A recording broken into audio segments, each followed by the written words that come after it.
Krásny deň, ja by som vás chcela dneska privítať na téme ako pozývať. Na schôdzku value môžete pozývať rôznymi spôsobmi.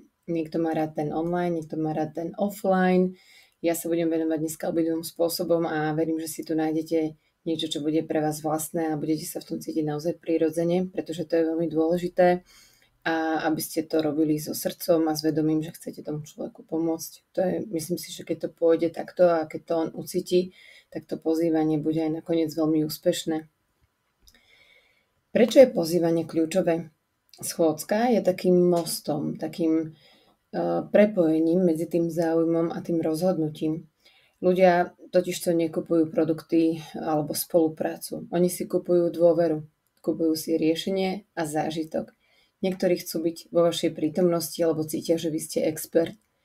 Úspešné pozývanie nie je určite o nátlaku a malo by byť hlavne o dôvere a o tom prebudiť záujem v to, čo robíme, v produkty, ukázať im nejakú novinku. Osobný prístup jednak jednej. Našite pozvanie na mieru. Úplne ten najsilnejší spôsob pozvania je individuálne. Môžete ho samozrejme urobiť aj cez správu. Niektorí sú zástancami iba telefonického pozývania alebo osobného, ale poznám veľmi veľa ľudí, ktorí sú naozaj veľmi úspešní v tom, ak pozývajú cez správu. Príklady správ, aby tá pozvanka teda bola efektívna. Ahoj Katka, spomenula som si, že riešiš pleť. V stredu mám krátke stretnutie o prírodnej kozmetike a napríklad sa budeme venovať aj regenerácii pokožky. Je to niečo, čo by ťa mohlo zaujímať? Alebo ahoj, dávam dokopy skupinku ľudí, ktorí sa zaujímajú o zdravý životný štýl alebo o prírodný spôsob spomalenia starnutia a robím stretnutie, kde ukazujem top produkty a možnosť spolupráce s touto spoločnosťou. Máš chuť prísť? Je to nezáväzné.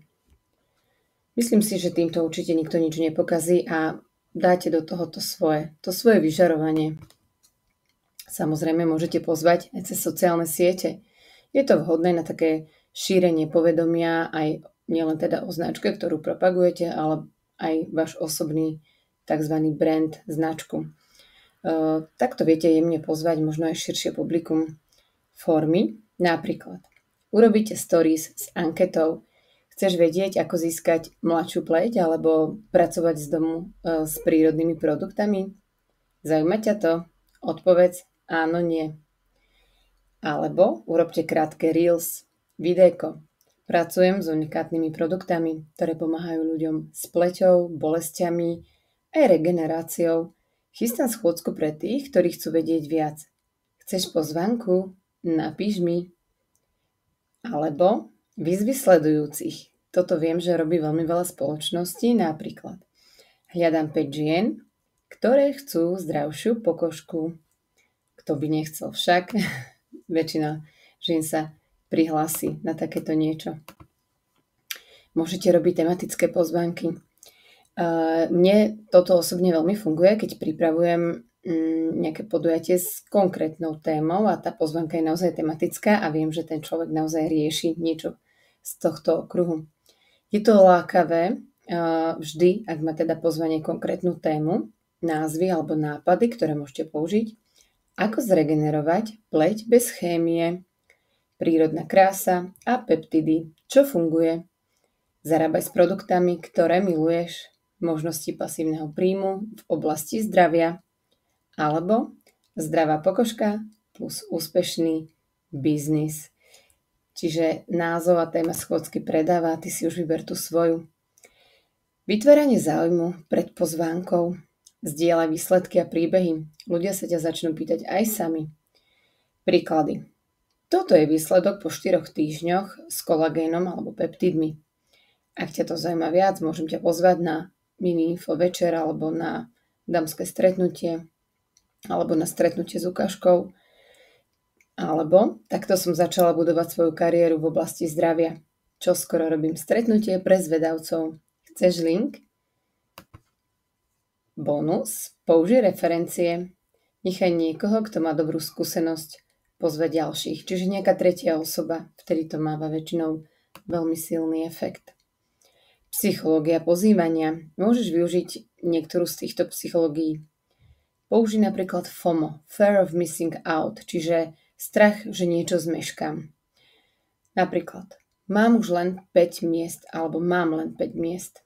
Alebo využij zrkadlenie potrieb. Tiež som mala suchú pokožku. A takto začni. Alebo daj výber. Chceš prísť stredu alebo štvrtok? Dôkaz a výsledky sú silnejšie než opis. Na mňa osobne toto zafungovalo veľmi. Štruktúra pozvánky. Samozrejme nemôže chýbať oslovenie, záujem a spojenie s tou ich potrebou konkrétnou. Nemôžeme pozývať všetkých ľudí rovnako. Samozrejme pýtajte sa, aby ste zistili tú ich potrebu predtým. Krátke predstavenie, čo kde kedy. Pozvanie, samozrejme, nie nátlak, zdôrazňujem. A potom otázka typu, môžem ti poslať info? Napríklad, ahoj Janka, veľa žien sa ma pýta na kolagén, čo naozaj funguje. V útorok o 18:00 robím online info stretnutie. Chcem ti to ukázať. Zaujíma ťa to? Sú tu ešte aj nejaké extra tipy pre vyššiu úspešnosť? Napríklad, môžeš dať malý darček za účasť. Napríklad nejakú vzorku, alebo môžeš spraviť e-book, nejaké PDF-ko so super tipmi. Pripomeň deň predtým, aj v ten deň schôdzky, že je to stretnutie, aby na to nezabudli, lebo naozaj ľudia majú veľmi veľa povinností a keď si to nedajú do kalendára, tak naozaj zabudnú. Použij krátky teaser video, o čom bude stretnutie, kľudne niečo nahraj, sprav upútavku, ako sa tešíš, ako máš energiu a podobne. A môžeš vytvoriť kľudne aj sériu, napríklad 3 týždne, 3 témy. Nie každý ti povie hneď áno a to je úplne v poriadku. Ty si hlavne vytváraj dlhodobý vzťah a ten človek ti môže kľudne povedať oveľa neskôr to áno. Niekto napríklad musí počuť o tom 3 až 7 krát, kým urobí rozhodnutie. A tým nezabúdaj dosledovať. Takže stále ťa to zaujíma, alebo už si to vyriešila inak. Ten človek je rád, že máte stále o neho záujem a že ste sa na ňo nevykašľali. Nemusíme sa báť opýtať sa to počase. Nie je to vnúcovanie sa, ako si častokrát myslíme.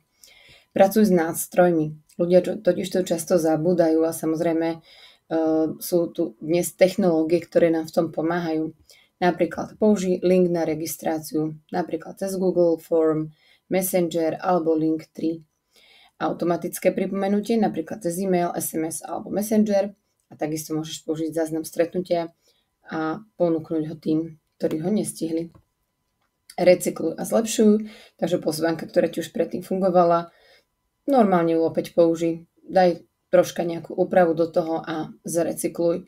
Sleduj, čo vtedy ľudí zaujalo a na tom stavaj ďalšie schôdzky. Vytvor si taký kalendár schôdzok a pri určitej pravidelnosti sa buduje aj dôvera. Každá schôdzka by mala mať cieľ, čiže nielen nejaké také stretnutie pre stretnutie, malo by to byť buď predstavenie produktov, alebo nábor partnerov, podpora toho existujúceho partnera, alebo sa nejako tematicky zamerať napríklad na práve tú regeneráciu, napríklad po lete, krása znútra, imunitu, výživu, čokoľvek. Po schôdzke sa nezabudni spýtať, čo človeka zaujalo najviac a ponúkni mu ďalší krok, napríklad skúsiť produkt, vstúpiť do skupiny alebo nejaký úvodný onboard call takzvaný, čiže nejaký úvodný hovor, kde sa už teda nastavíte na nejaký spôsob, ako budete ďalej fungovať a nechaj rozhodnutie na nich, ale buď prítomná a nápomocná a nezabudni, úvodné momenty, keď sú emócie vysoké, sú najdôležitejšie, tak preto ich určite využij. Ďakujem za pozornosť.